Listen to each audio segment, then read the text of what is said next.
ह्याला अडाणी लोकांच्या, ज्यांना काही अक्कल नाही, बघा ना, ज्याचं 10वी शिक्षण सुद्धा पूर्ण नाही, जो 10वीतच गोत्यात होता, त्याचे भक्त कोण आहेत? महिला आयोगाचे अध्यक्ष. त्याचे भक्त कोण आहेत? मंत्री, आमदार, संत्री, सरकार चालवणारे, कायदे करणारे. म्हणजे एखाद्या अनपढ व्यक्तीला, चांगल्या लोकांना, शिकलेल्या लोकांना किंवा ज्या सेलिब्रिटी सारखं वागतात अशा लोकांना फसवणं किती सोपं झालंय समाजामध्ये. म्हणजे सुशिक्षित लोकांनी कितीही चांगलं सांगितलं, समाज ऐकत नाही.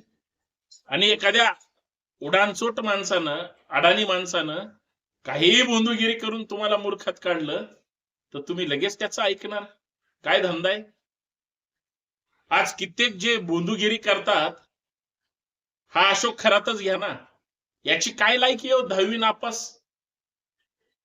त्याच्या गावातली लोक सांगत होती, हा कोंबड्या चोर आहे, हा टपोरी होता, हा गावात चोऱ्या करायचा, लग्नाच्या वेळेस ह्याला कपडे काढ म्हणले सासरवाडीतले लोक, अंघोळ घालायचे म्हणून तर ह्याच्या अंगावर वार होते, जखमा. त्यावेळेस सुद्धा सगळे घाबरून गेले. त्या माणसाच्या नादी जर हे चांगली माणसं लागत असतील. पूर्वी एक प्रश्न पडला होता बघा महाराष्ट्राला, कुठे नेऊन ठेवलाय माझा महाराष्ट्र?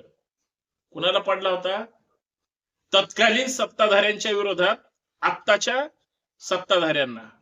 त्या काळी आत्ताचे सत्ताधारी त्यावेळेस विरोधक होते. म्हणे महाराष्ट्राची वाट लागली, कुठं नेऊन ठेवलाय माझा महाराष्ट्र? आता हे सत्यत आहेत. बुवाबाजीच्या नावाखाली, अंधभक्तीच्या नावाखाली.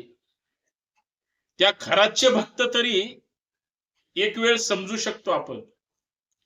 अंधभक्त आणि मेदुनी मुरदाड जमात ही त्याच्यापेक्षा भयानक.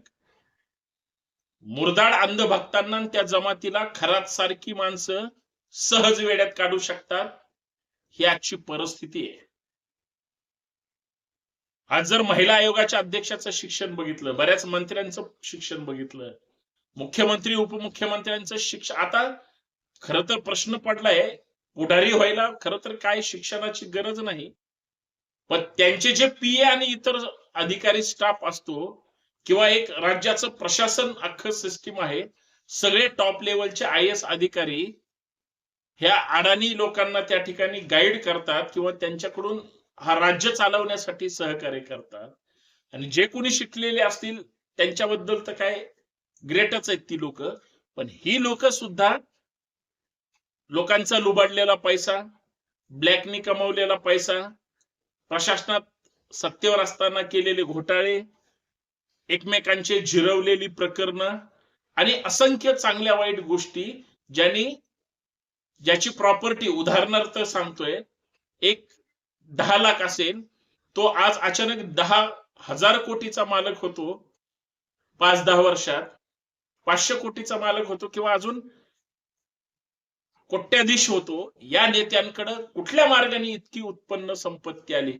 यांचे जर व्यवसाय शोधायचे म्हटले तर हे बळी पाडून, ब्लॅकमेल करून, दमबाजी करून किंवा वेगळ्या वेगळ्या चुकीच्या मार्गाने पैसा कमवतात. आणि मग एखादा भोंदू बाबा शोधतात, एखादा देव शोधतात, त्याचे भक्त होतात, सतत देव पाण्यात ठेवतात. मग हे भोंदूगिरी करणारे 1 नंबरचे चॅप्टर असतात. या बोटावरचा थुका या बोटावर, या बोटावरचा थुका या बोटावर कसा लावायचा यांना पक्क माहित असतं. आणि तुम्ही पुढारी जर असाल, तुम्ही राजकारणाशी कनेक्टेड असाल, तर छोटे मोठे उद्योग व्यवसायापासून सगळी लोक तुम्हाला म्हणेल ते पुरवायला तयार असतात. आणि त्याच्यातच अशोक खरात सारख्या एखाद्या अनपढ गावार आणि बालिश बुद्धीच्या लिंगपिसाट आणि वासनांध माणसाचा ज्यावेळेस जन्म होतो, मग तो म्हणजे झाडू मारणाऱ्याला सुद्धा मग कॅप्टन म्हणतात. आणि तो इंग्रजीमध्ये बोलायला लागतो, त्यावेळेस सगळे नतमस्तक होतात. नवरा बायको ज्या वाईट वृत्तीच्या माणसाचे ज्यावेळेस पाय धुतात, पाद्यपूजन करतात, किंवा त्याला खुर्ची वर बसण्यासाठी किंवा बाहेर उन्हात फिरत असताना छत्री घेऊन उभे राहतात. एवढंच काय, त्याच्या वाढदिवसाला हे जर वेगळ्या वेगळ्या माध्यमातून जर त्याला केक किंवा इतर गोष्टी खाऊ घालत असतील, आणि तो काय करतोय? टेबलावरच प्रत्येकाला घेतोय, टेबलावरच काम दाखवतोय, सो खुशीनं बाया त्याच्या गळ्यात पडतायत, किंवा तो वेगळं काहीतरी चांगलं वाईट खाऊ घालून त्यांच्याशी सलगी करण्याचा प्रयत्न करतोय. असा तीनपट माणूस जर या लोकांचा धर्मगुरू असेल, गुरु असेल, किंवा आर्थिक लाभार्थी किंवा मदतनीत असेल, तर हे किती भयानक आहे हे या खराच्या लायकीवरून कळतंय. म्हणजे खराची लायकीच शोधायचा जर प्रयत्न केला किंवा शोधली, समजा एक तीनपाट 10वी पास तर सोडा, नापास झालेला माणूस आयुष्यात कधी 10वी पास होऊ शकत नाही. तो हजारो कोटीचा मालक होतो, कारण तो लोकांना फसवण्याच्या गोष्टीत पास होतो, तो मुंड्या मोडण्यात पास होतो, तो सगळ्यांना मूर्खात काढण्यात पास होतो. हे जर वास्तव असेल, फसले कसे हो सगळे लोक. काही लोक बघा गावखेड्यामध्ये काबाड कष्ट आयुष्यभर करतात, मोलमजुरी करतात, छोटे मोठे उद्योग व्यवसाय चालवतात, सकाळी पहाटे उठल्यापासून रात्री उशिरा झोपेपर्यंत फक्त काबाड कष्ट करतात. ते जागेवरच असतात, त्यांच्यात फारसा असा बदल होत नाही, आणि हा काहीच करत नाही तरी चालतं. ऑफिस मध्ये येऊन सगळे ह्याच्या समोर सरेंडर होतात, कॉम्प्रोमाइज होतात, किंवा आयती लक्ष्मी घेऊन येतात. हा काय प्रकार आहे? किती भोंदूगिरीनं पोखरलंय. कुठल्या अंगाने आपण पुरोगामी महाराष्ट्र म्हणायचं? कुठल्या अंगाने आम्ही परिवर्तनवादी विज्ञानवादी लोक झालोत असं म्हणायचं? कधी आम्ही प्रगत झालोय असं म्हणायचं? अजिबात नाही म्हणायचं. कारण जे घडतंय आणि जे दिसतंय ते इतकं भयानक आहे.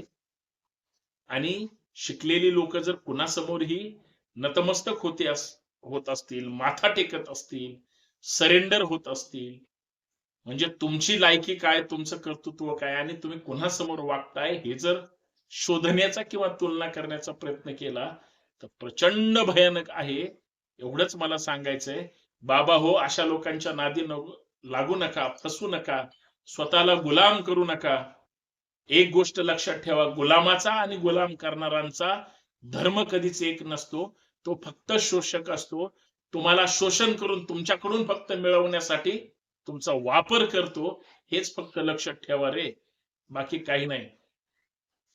हा व्हिडिओ नक्कीच इतरांना पाठवा. नवीन असाल तर चॅनल सबस्क्राईब करा, बेल आयकॉन प्रेस करा, नोटिफिकेशन ऑल ठेवा. जय शिवराय, जय महाराष्ट्र.